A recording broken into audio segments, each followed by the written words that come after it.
শ্রমিক মজলিস কর্তৃক আয়োজিত আজকের এই সমাবেশের সম্মানিত সভাপতি, শ্রমিক নেতৃবৃন্দ, অসম্মানিত মেহনতি মানুষ, আসসালামু আলাইকুম। আজকে মহান মে দিবস সারা বিশ্বে অত্যন্ত মর্যাদার সাথে পালিত হচ্ছে। এরই অংশ হিসাবে শ্রমিক মজলিস ঢাকা মহানগরী শ্রমিক সমাবেশের আয়োজন করা হয়েছে।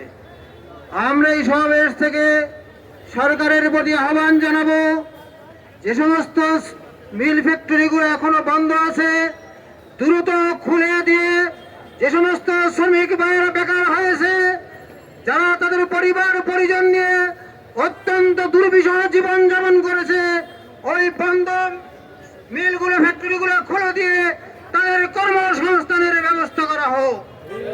প্রিয় ভাইরা, আজও রানা প্লাজার যে ধ্বংসস্তূপ হয়েছে এর সুষ্ঠু তদন্ত হয়নি, বিচার আজকে দৃশ্যমান হয়নি।